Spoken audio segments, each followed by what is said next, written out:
Antioquia la más educada. Gobernación de Antioquia.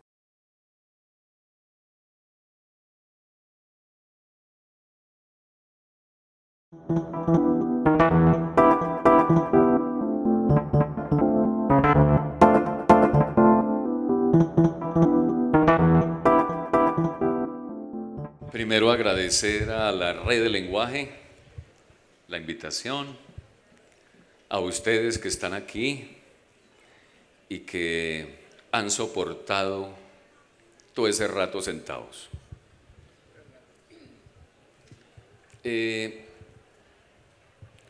Cuando me hicieron la invitación, preferí hacer el énfasis en lo didáctico. Tal vez porque es nuestro oficio, tal vez porque eso es lo que hacemos cotidianamente. Entonces vamos a hablar, quiero que el tono de lo que voy a compartirles es el tono del colegaje, el tono de alguien que quiere con colegas de oficio, pues compartir algo de didáctica de la lectura y la escritura. O sea que el punto de partida es el colegaje. Segundo, dado que no tengo sino una hora y después de almorzar, aquí como con corre que te alcanzo, y para no quitarle tiempo a Giovanni, aspiro hacia las 3:30 a terminar esta presentación. Hemos pensado con Giovanni que de pronto sería interesante que vayan las dos conferencias juntas y luego sí hacer el café, porque si no se nos va a alargar la tarde y es como interesante que podamos hacer eso. Si están de acuerdo vuestras mercedes. Bueno, entonces vamos a empezar a ver. Quisiera empezar haciendo una distinción entre decodificar y leer. Hay unos puntos interesantes ahí de coincidencia con la charla de Daniel, porque creo que en el afán del activismo, de hacer cosas en el aula, confundimos decodificar con leer. Y supongo que la lectura es una actividad compleja, es una actividad en la cual intervienen, por supuesto, nuestros ojos, pero también la cognición, y muchos consideran que es una operación superior del pensamiento. Dicho de mejor manera, no porque tenemos ojos somos lectores. Sí, los que están allá atrás es un poco lo que dice en la primera parte. Pero la lectura también convoca a la imaginación. Leemos también imaginando.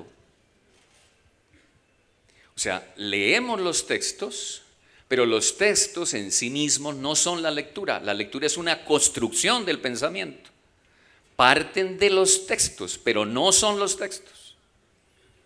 Esta distinción me parece muy importante porque a veces, insisto, en el afán de hacer muchas cosas en el aula, confundimos leer con decodificar.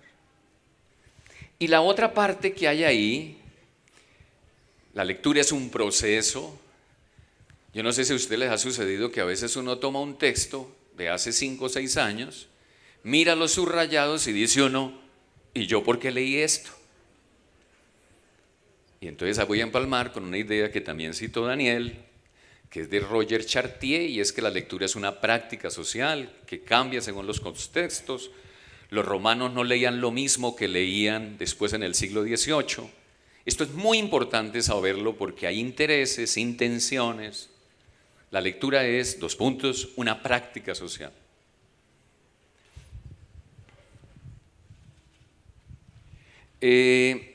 La segunda cosa que quiero decir es que la lectura, si bien es cierto, nos la endilgaron a los profesores de lenguaje y de español, yo pienso que la lectura es una tarea de todos los maestros en la escuela. Digo ahí en la presentación que también da de leer el profesor de geografía, que nos permite leer el espacio, el profesor de historia, que nos permite leer huellas, indicios, vestigios. el profesor de biología que nos hace legibles el funcionamiento de la vida. Bueno, esto es para decir que eso no es una tarea solo nuestra y que un buen proyecto educativo, un PEI, implica pensar la lectura no como un área, no como depositarios de 3 o 4 maestros que nos esforzamos de hacer todo lo que podemos, sino que hace parte de una voluntad política de la institución. Y termino diciendo que yo creo lo que voy a presentar aquí, pues son algunas estrategias que seguramente algunos de ustedes harán y aspiro que otros, si no lo han hecho, les sirva de estímulo para su propio trabajo. Pista 1 que me parece importante para mi charla: depende la idea que uno tenga de lectura en la cabeza, así sus prácticas en el aula.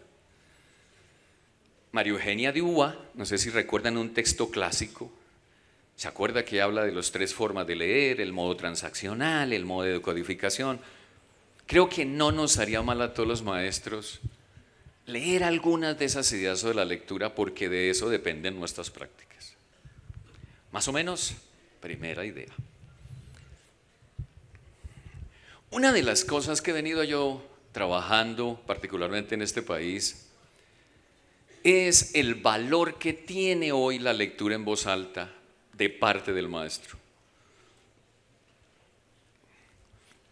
Mi madre, que se formó con una cartilla llamada Alegría de Leer, no sé cuántos de ustedes, la mayoría de ustedes son mujeres muy jóvenes, entonces son líneas Nacholé, Coquito, pero mi madre fue de Alegría de Leer.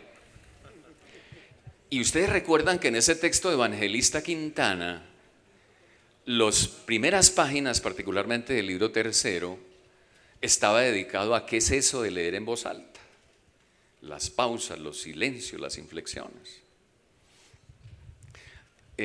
Para mi gusto, un gran porcentaje de la motivación a la lectura la da el maestro como da de leer.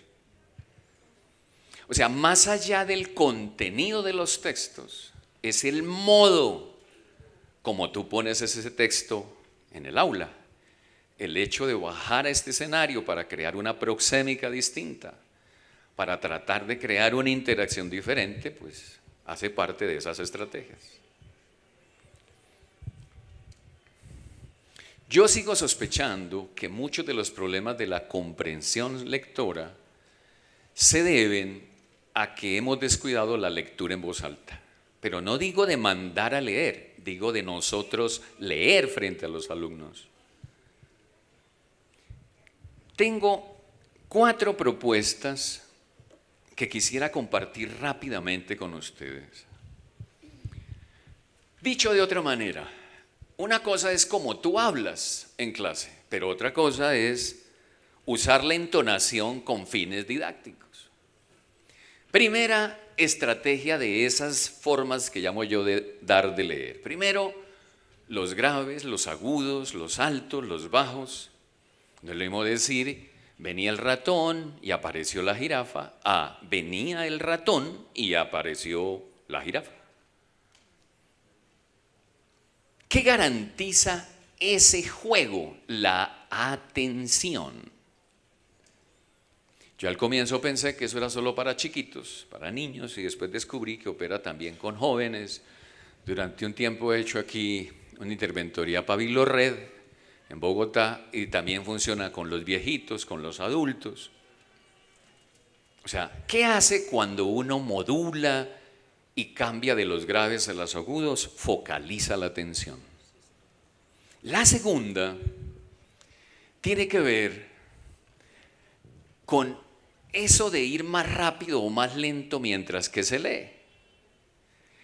De leer periodos en una cadencia y otros en otro tempo, muy en la música. Ustedes recuerdan que cuando empezaron a transmitir aquí el automovilismo había una cámara fija, ¿se acuerdan cómo era? Y era como poco emocionante, porque ¿cómo era la transmisión? Pasó el primero, ahí va el segundo. Pero cuando metieron el audio dentro del carro,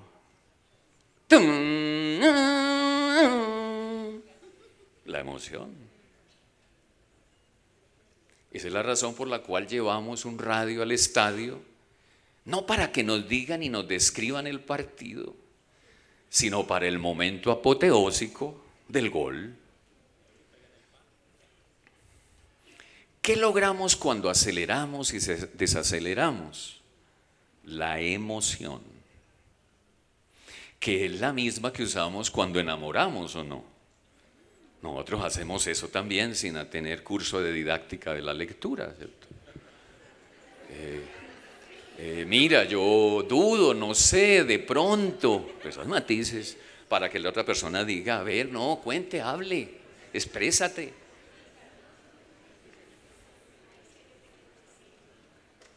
En el trabajo que hago de formación de maestros en posgrado, les voy a decir algo en confianza. Los que hayan tenido alguna experiencia en el teatro, que hayan hecho teatro, sabrán mejor de qué estoy hablando. La tercera, que me parece a mí clave, es el valor de las pausas y los silencios. Ustedes notan que mi forma de hablarles a ustedes dosifica esas pausas y esos silencios. ¿Qué generan las pausas y los silencios? Curiosidad. ¿Qué sigue, profe? ¿Qué sigue? La mayoría de nosotros somos hijos de la lectura de corrido. Esa es nuestra herencia. Y entonces uno quiere cuanto antes acabar y se olvida que son las pausas y los silencios las que agencian, las que motivan la curiosidad. Y la cuarta tiene que ver con ese repujado que uno le hace a determinadas palabras cuando uno lee. Y ese repujado, ese poner en alto relieve es lo que genera el interés. Reconstruyamos entonces. ¿Qué es leer en voz alta? Movilizar la atención, la emoción, la curiosidad y el interés. Tenía aquí, pero por tiempo nos va a tocar. O sea que no es lo mismo decir, por ejemplo, un hombre joven, un hombre fue a visitar a un viejo sabio con el fin de que lo instruyera. Esa es una. Esto me ha llevado mucho hoy en día a recomendar que debemos escanear los textos, sobre todo el libro álbum, llevarlo a la experiencia de aula, hacer una lectura colectiva, una lectura grupal. Si nos queda un poquito de tiempo, algo ampliamos. ¿De acuerdo? Primera estrategia entonces, la valoración de la lectura en voz alta y 4 estrategias básicas que todos los maestros deberíamos aprender. La segunda, yo creo, y cada día está muy más convencido, que uno de nuestros trabajos es mostrar que un mismo texto puede ser leído de distintas maneras. Porque no es lo mismo leer símbolos que leer estructuras. Y no es lo mismo leer abductivamente, es decir, por indicios, por huellas, una lectura como de Sherlock Holmes, a hacer una lectura de proceso. Hay una larga tradición, que supongo que algunos de ustedes, los colegas, lo saben, asociada con, por ejemplo, lectura estructural, lectura semiótica, lectura indicial. Hay una tradición ahí que valdría la pena conocer y que yo los invito y las invito a que piensen que ciertos textos demandan cierto tipo de lectura. Pongo un ejemplo. No sé si les es cercano el ahogado más hermoso del mundo de nuestro querido García Márquez. Ideal para hacer una lectura estructural, ¿o no? ¿Cuáles son los elementos de una lectura estructural? Las oposiciones, una, y las transformaciones, dos. Vuestros ojos me advierten, a ver si explico otra vez. Piaget, en un librito pequeñito que se llama ¿Qué es el estructuralismo?, cuenta ahí ¿qué es eso de cómo leer estructuras? Entonces, un ejemplo son las oposiciones y otro ejemplo son las transformaciones. ¿No? ¿Recuerdan? Entonces, supongamos, en el ahogado más hermoso del mundo, podríamos mirar por oposiciones la lectura que hicieron las mujeres más viejas y las mujeres más jóvenes del ahogado. O podríamos leer la transformación de ese ahogado desde el comienzo, que la gente ni siquiera lo identificaba, luego cómo se transforma en Lautaro, y luego una de las más viejas dice, tiene cara de llamarse Esteban.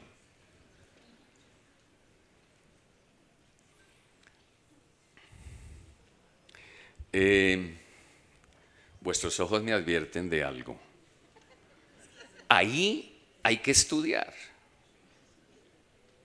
O sea, no basta con hacer cosas. Porque entonces uno termina leyendo el ahogado más hermoso del mundo diciéndole a la gente, a lo cubano, ¿y qué tú piensas? Pero ese es un cuento de una riqueza, de una filigrana en su estructura que pide un tipo de lectura distinta. ¿O qué sería leerse una novela, se me ocurre ahorita, de José Donoso, Lugar sin límites, que pide una lectura simbólica, ¿no? La Manuela es más que un maricón. ¿Y por qué el carro rojo? ¿Y por qué la Manuela se viste de rojo? Entonces, la segunda cosa que quiero compartirles esta tarde, hay diversos modos de leer. Y los textos piden lecturas diferentes. Entonces, a veces uno quiere hacerle decir a un texto cosas que el mismo texto dice, como que por ahí no es la vía. Eso me hizo acordar de un trabajo de Quino que me parece una maravilla para ilustrar lo que quiero decir, ¿sí? Una silla es una casa, pues para el chiquito, para el niño. Es una tribuna, hoy lo vimos aquí, pues no en una silla, pero en una silla mesa. Un arma, un amor apasionado. Digamos, es un lector del Kama Sutra, entonces la lectura que hace de la silla es distinta. Una silla es crecimiento. Una silla es, además de muchas otras cosas, el mejor balcón para ver pasar la vida. Es un arte con mayúscula para evocar a Van Gogh. Es la paz eterna.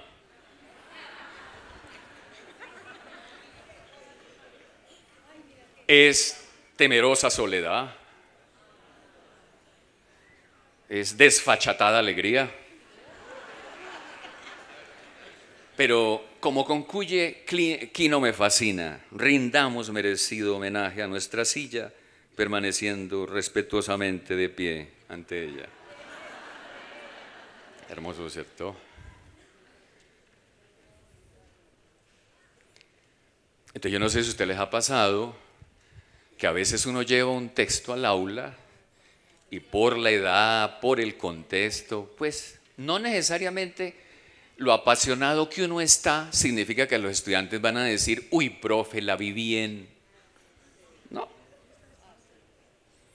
Y en muchos casos, parte de nuestro trabajo es crear lectores para esas obras. Pista 3. Me anima mucho, vi entre las experiencias, que haya experiencias sobre la poesía. Quisiera decir públicamente, no sé si pasará igual en Chile y en España, pero es la gran abandonada hoy en la didáctica de la literatura. Y algunos maestros dicen, no, es que a los muchachos no les gusta la poesía. ¿Quién dijo? Lo que pasa es que cuando uno se pone a hablar con los maestros y les pregunta, poetas preferidos tuyos, entonces dicen, atención, perdonen el contexto solo colombiano, pero José Asunción Silva. O sea, no va a pasar de la poesía escolar. no somos grandes dadores de poesía. Hay que decir que particularmente aquí, en este departamento, en esta ciudad, pues hay todo un trabajo, hay un encuentro internacional. Pero si ustedes hacen memoria, muchos de nosotros, lo que llamo yo los libros que les damos la cuota de axila, si los que uno carga, los que uno lleva para todos los lados, no necesariamente son textos de poesía. ¿Y qué es la poesía? Pues yo recuerdo que en mi primaria a uno lo ponían a recitar y uno asociaba la poesía con las sesiones solemnes. No sé si a usted les tocó, pero a mí me tocó la abeja, ¿sí? Entonces con una kinésica y la abeja. Y la profesora le enseñaba a uno una kinésica específica. Si uno decía miniatura del bosque soberano y el ano quedaba lejísimo, ¿sí? Yo he vuelto a algunas instituciones educativas después de tantos años y yo veo que la entonación que se le transmite a los niños aún de hoy sigue siendo la misma. Pero nos hemos olvidado que la poesía es una forma de conocer, es otra forma de conocer. Es una manera de figurar el pensamiento, de darle plasticidad al concepto. Y especialmente una educación de la sensibilidad y la sentimentalidad. Ya no puede ser posible que solo la sociedad de consumo los eduque. Les voy a mostrar un ejemplo que hacemos. Le pedimos a los profes que le pidan a sus alumnos que lleven estas tarjetas cute o lo que se da para el Día del Amor y la Amistad, que son del orden, ¿sabes? Creo, soy la persona más afortunada del mundo porque encontré un tesoro incalculable. Tú, nunca cambies. En Colombia hemos abreviado eso en TQM, nunca cambies, ¿cierto? Que es te quiero mucho, nunca cambies.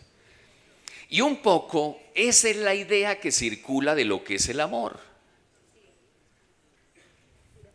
Bueno, y si le pidiéramos ayudas a Pedro Salinas,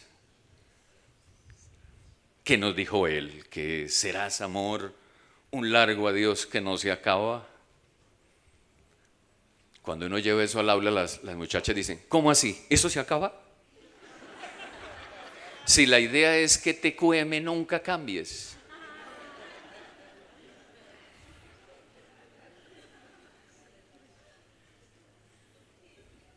O sea, si tuviéramos un poquito más de tiempo, deberíamos mirar. ¿Ah? Miren, serás amor, un largo adiós que no se acaba. ¡Qué maravilla! Vivir desde el principio de separarse. ¡Ay, pero cómo!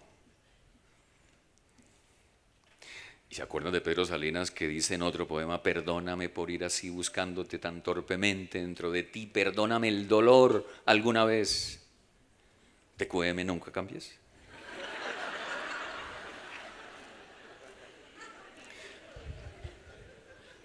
Bueno, vamos en la pista 2.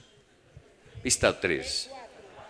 Vamos para la 4. Yo creo, y escuchando con mucho cuidado a Daniel Casani, creo que es muy importante que hoy los maestros aprendamos de lectura semiótica como una nueva alfabetidad de leer la cultura. Habla nuestro cuerpo, habla el espacio. Hablábamos, por ejemplo, al almuerzo, para 900 personas, digamos, la zona social es chiquita o no. Bueno, pero no se quejen, estoy diciendo proxémicamente. Pero este es un auditorio fenomenal, la prueba es que puedo hacerme aquí. No sé si ustedes recuerdan de su trabajo como maestros. Uno cuando maneja un auditorio primero mira las líneas de fuerza están en las diagonales. Esta es excelente línea de fuerza y esta es excelente línea de fuerza. Entonces lo que quiero decir es que también habla el espacio, habla el cuerpo, habla la postura, habla el gesto, habla el arte. O sea, no podemos condenar el aula solo a leer textos escritos. Hay que llevar otro tipo de textos, proveer otro tipo de textos y alfabetizarnos en esos nuevos tipos de textos. ¿Sí? Por ejemplo, ¿cuáles son los elementos básicos de la lectura de la imagen? Punto, línea, plano, color, textura, proporción, escala. Punto, línea, plano, color, textura, proporción, escala. Y por eso cuando uno trabaja con los más pequeñitos, ustedes han notado y se recordarán que a veces la profe les dice, vale, cuidado, ahora mis amores, una vez han leído el cuento van a hacer un dibujo. Yo veré, bien creativos, ¿sí? Y la alfabetidad de la imagen,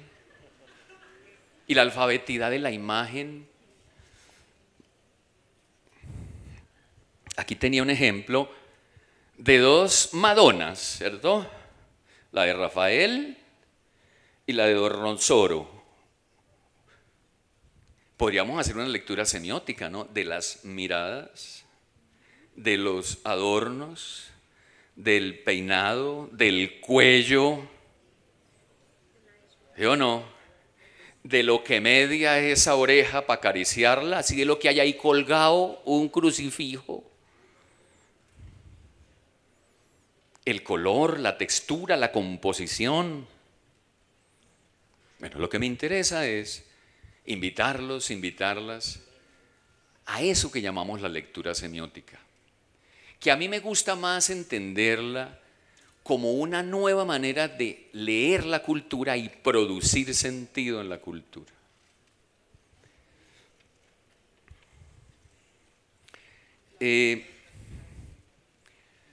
Particularmente en los posgrados, pero creo que no solamente en ellos, estamos en el fenómeno de el estudiante que va a Wikipedia, al rincón del vago, bueno, y hace una especie de salami, de chorizo y te lo entrega.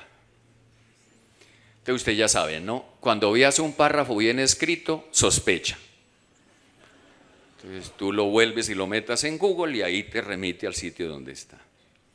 Pero me parece que eso no se soluciona si no enseñamos a hacer algo con la lectura. Tradicionalmente la lectura estaba asociada al comentario y yo quisiera compartirles hoy algo que he venido trabajando hace rato y es el contrapunto. El contrapunto tiene su origen en la música. Acuérdense que en el llano se llama contrapunteo.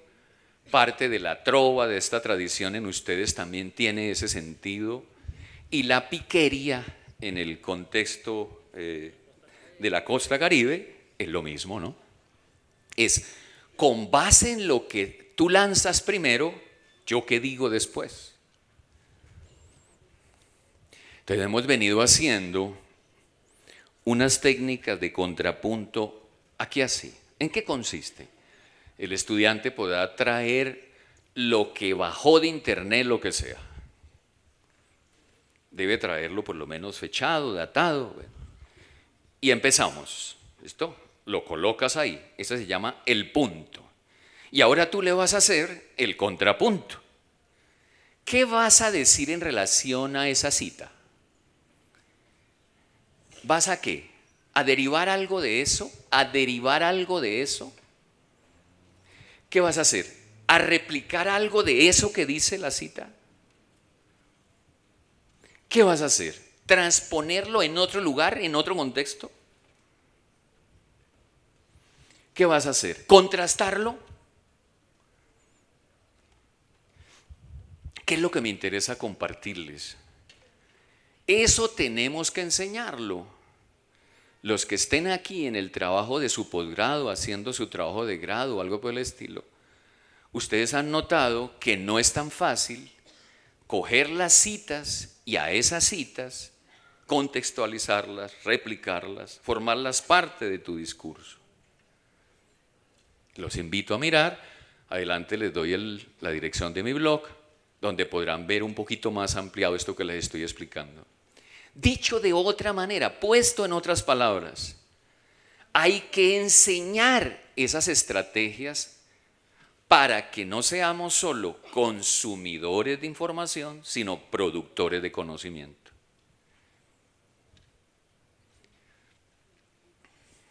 Bueno, hasta ahí de manera rápida algo sobre la lectura. Les recomiendo un texto mío que se llama La enseña literaria. Me sigue pareciendo fenomenal el texto de Barthes, El placer del texto. Michel Petit tiene un librito que se llama El arte de la lectura en tiempos de crisis, y Jorge La Rosa, que ha hablado mucho de la experiencia de la lectura. Cada uno de ustedes tendrá también su propia bibliografía. Vamos bien, vean, media hora. Va la otra media hora.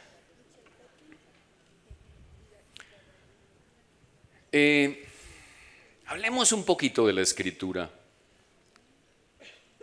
Me pareció chéverísimo el comentario que hizo Daniel a propósito de las nuevas tecnologías, ¿sí?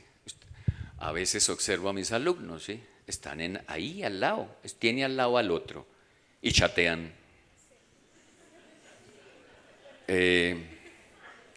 Y le decía a Giovanni, ¿no? ¿Se acuerdan de la distinción que hace Walterón entre oralidad primaria y oralidad secundaria?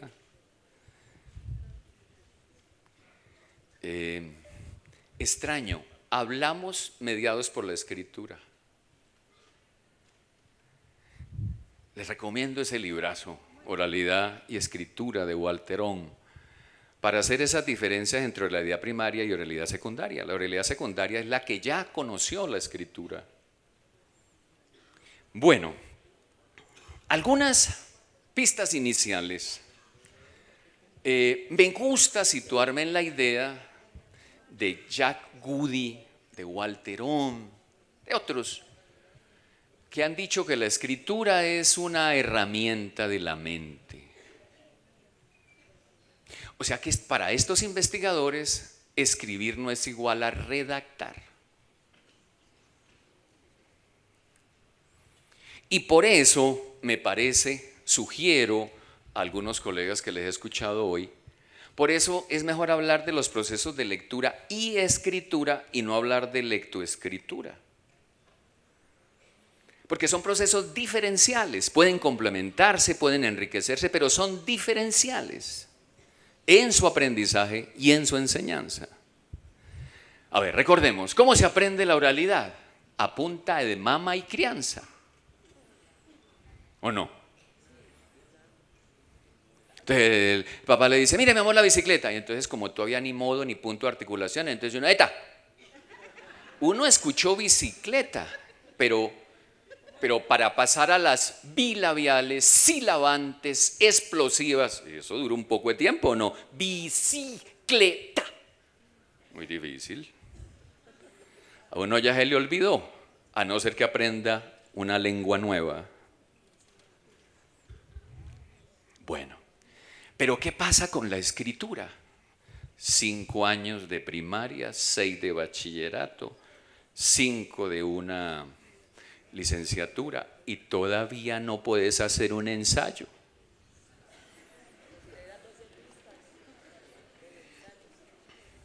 O sea, la escritura es algo ajeno a ti, es una tecné, en el sentido de saber que tiene astucias, destrezas, técnicas. Al final voy a hablar precisamente de un libro en la bibliografía que me gusta mucho de Daniel, que se llama Describir el escribir, que hace esas diferencias entre los escritores expertos, los escritores novatos, los procesos. Eso es parte de lo que estoy diciendo ahí, ¿no? Requiere técnicas, trucos, estrategias. He descubierto que en los procesos de posgrado hay que enseñarlas. Eso no viene porque ya tú estás en posgrado. No viene por acumular nalga educativa. O sea, de ahí no se desprende que tú escribas. Y si a eso le sumamos, como dijo en una de las experiencias, que muchos de nosotros no escribimos, o sea, que nuestra práctica es esencialmente oral, pues peor. A mí me gusta colocar como anécdota eso, ¿no? El profesor que dice, para la próxima clase me traen un ensayito, y usa el diminutivo para dar a entender que es una cosa que se hace un día para otro, un ensayito. Si hay algún estudiante de esos malos que dijera, profe, ¿nos puede permitir uno suyo para guiarnos, para orientarnos? Entonces, seguramente el profesor dice, bueno, un escrito, ¿sí? Cualquier escrito, sí. Nos falta escribir nuestra práctica. Qué chévere esas experiencias. Qué chévere enseñarle a los niños, a los muchachos, que uno acaba de escribir cuando publica, porque es cuando tiene lectores. Es parte de lo que estamos diciendo ahí, que es una artesanía también escribir, que se hace por partes, que no es un problema solo de esperar la inspiración. Hoy, profe, no estoy inspirado. Mal, profe, hoy no pasó por este lado la musa. No, cuando sabemos que la escritura requiere cierta calistenia del cuerpo. ¿Y qué más decimos? Que se movilizan estructuras de pensamiento. Por eso a veces no es que uno redacte mal, es que piensa mal. Los que aquí sean directivos o coordinadores de área, les habrá pasado esto, ¿no? Llega un profesor y dice, mira, Mariela, tengo una idea y no sé qué, tú lo escuchas y luego tú le dices, bueno, Ricardo, ponme eso en una hojita. Y Ricardo no vuelve. ¿Por qué no vuelve Ricardo?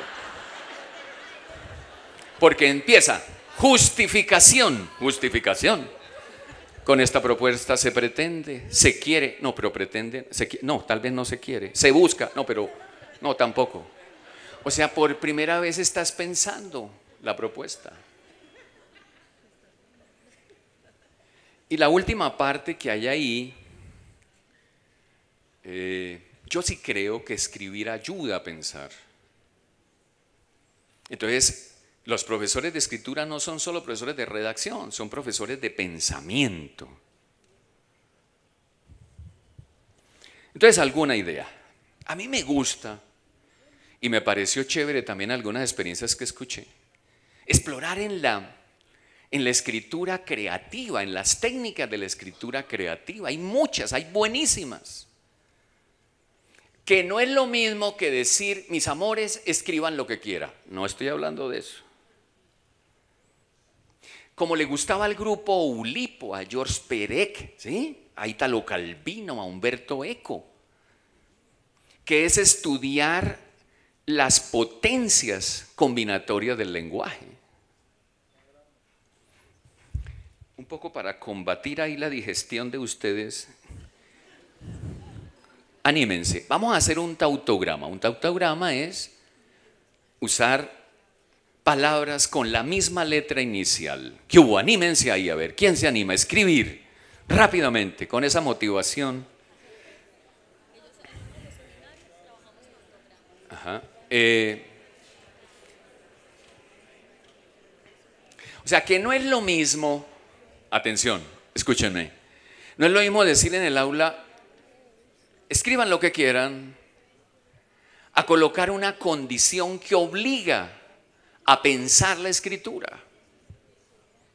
Porque entonces fíjense que, primera condición, lo que vayas a escribir tiene que estar relacionado con esa imagen. Segundo, eso me encanta cuando hacemos estos ejercicios, personas que dicen, ¿puedo usar una I? No empieza con I. Segundo, ¿cómo hacer para no escribir como indio Sioux? Yo, tener, ir, salir, oreja. No, ¿cómo darle a eso coherencia, cohesión?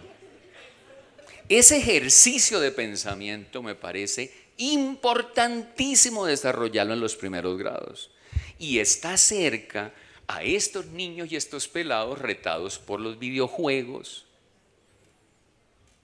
Hay una página que se llama Verbalia, que ustedes podrán buscar en internet.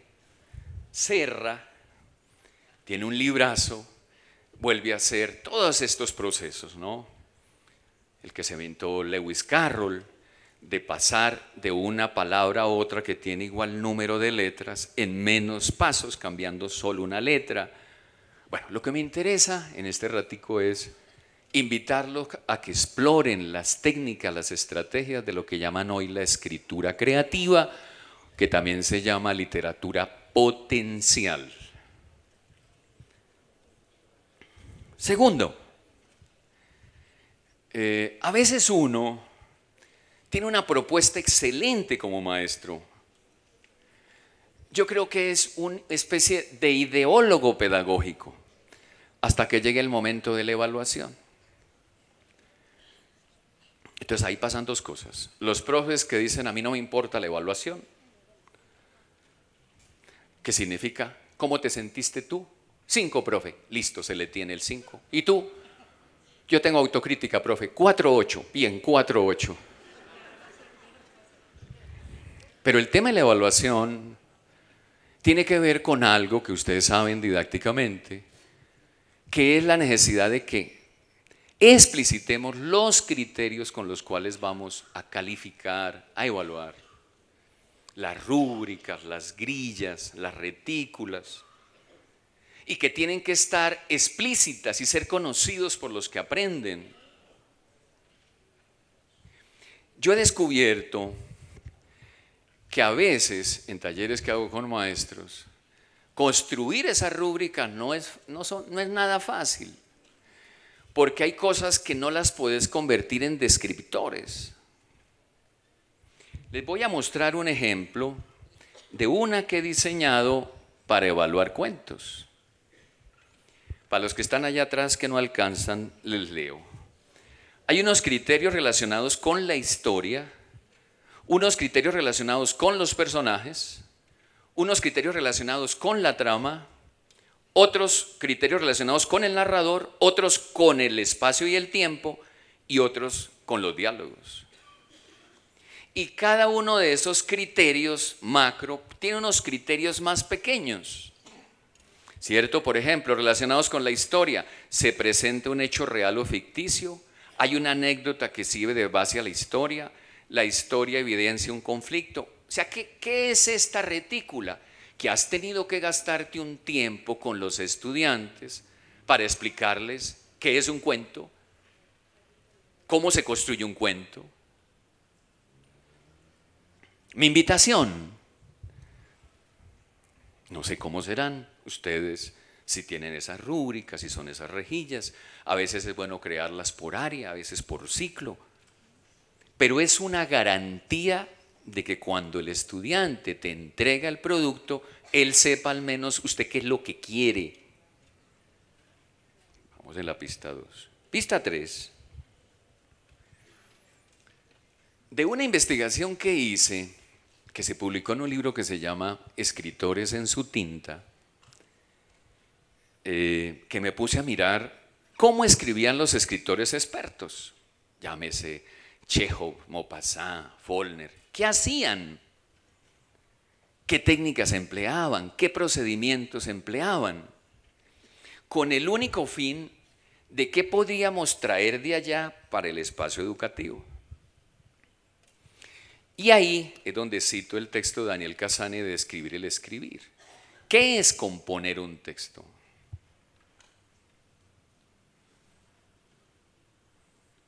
A veces cuando los estudiantes, no sé si a ustedes les pasa, estudiantes que dicen, mire profe, yo tengo una puntuación de Saramago, yo no la uso. O los estudiantes que dicen, ya el punto y coma eso está superado. No, profe, eso ya nadie usa el punto y coma, eso ya está superado. A mí me gusta mostrarles ejemplos como este. Esta es una página manuscrita de una de la novela que no publicó Rulfo, que se llamaba La Cordillera. Entonces, cuando uno le muestra a los estudiantes que Rulfo tachaba, uno le dice, mijo, al menos tache.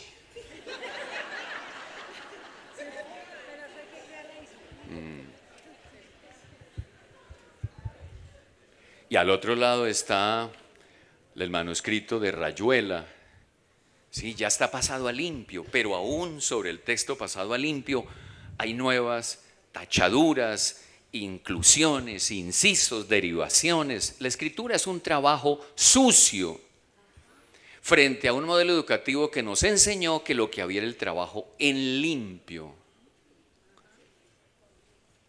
¿Sí? Y que lo único que había que entregar era en limpio. Eso está asociado a lo que voy a compartirles. Entonces, lo que les repito, yo creo que hay que enseñar esas estrategias. Las hay buenísimas.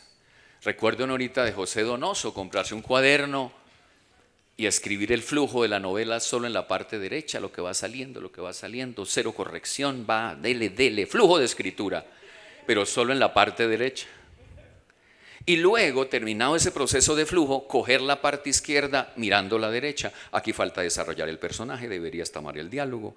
Ese juego entre parte derecha y parte izquierda es una técnica aprendida de los escritores expertos. Otra, la libreta de notas. Bueno, o con los nuevos medios digitales, otra forma, las que tomas tú, cómo habla la gente, cómo dice la gente. Vamos en la pista 3. Pista 4. Hoy me gustó también en una de las experiencias el valor que tienen los borradores, el valor que tiene el portafolio, en no dejar perder ese proceso. A mí me gusta mucho en los trabajos de posgrado decirle al estudiante, la primera versión la llamas versión 1 y la guardas. No corrige inmediatamente sobre esa versión todo tu trabajo de grado, guarde la primera versión. Y las correcciones las hace en un documento que se llama versión 2. Porque a veces cuando tú estás por allá en la versión 3, recuerdas que formulaste mejor los objetivos en la versión 1. Creo que hay buen material sobre esto de los portafolios. Hay portafolios digitales. Hay buenas maneras hoy de que el estudiante lleve la memoria de la escritura.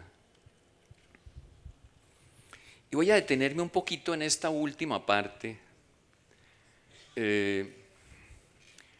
porque yo creo que cuando uno ya tiene el liquid paper, el corrector incorporado es que escribe. ¿Cómo somos nosotros, hijos de una cultura, en Colombia decimos del chiripazo, ¿no? Es decir, ahí me salió eso, profe, mire a ver, sí, ahí salió eso. ¿Cómo salió eso? No sabes. Los procesos metacognitivos, que significan no solamente preguntarnos por qué aprendemos, sino cómo aprendemos lo que aprendemos. Hemos hecho un ejercicio en escritura que es la siguiente que les puedo compartir. ¿Qué implicaciones tienen la bandeja paisa y una conferencia? Que los frijoles le dicen a los párpados, recuéstate, guárdate. Bueno,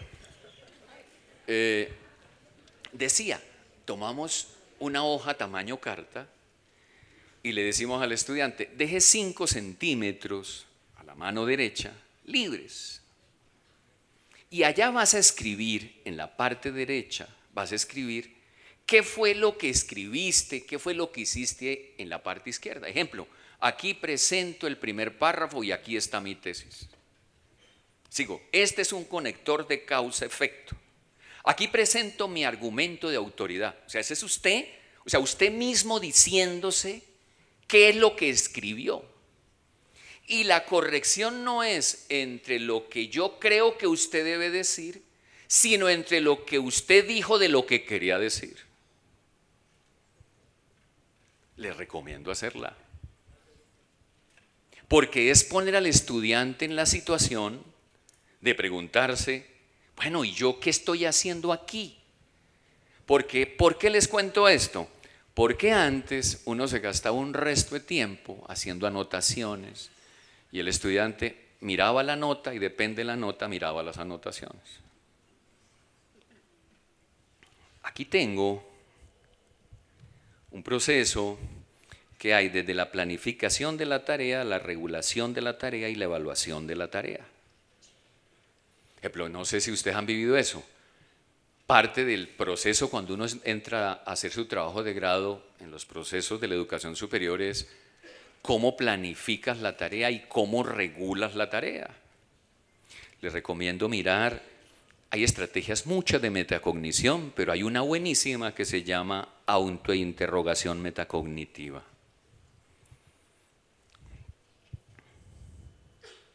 Una bibliografía mínima de esta segunda parte, el texto que les comenté, de Escritores en su tinta. Hay un texto que los maestros le han dado muy buena circulación que se llama Pregúntele al ensayista, donde hay estrategias, formas para escribir ensayos. Está el texto de Walter Ong, que sigo considerando un textazo para muchas cosas. El texto de Daniel Cassane que se llama Describir el escribir. Y un texto de María Teresa Serafine que una colega mencionó, pero particularmente el segundo. El primero hizo un texto llamado, ella hizo un texto llamado Cómo redactar un tema y después hizo Cómo se escribe. Bueno, ahí hay 5 escenarios que espero que les pueda ser de utilidad. Aquí está la dirección de mi blog, que es una manera de seguir conversando, una manera de que la conversación no termine. Profesoras, profesores, muchísimas gracias, muy amables.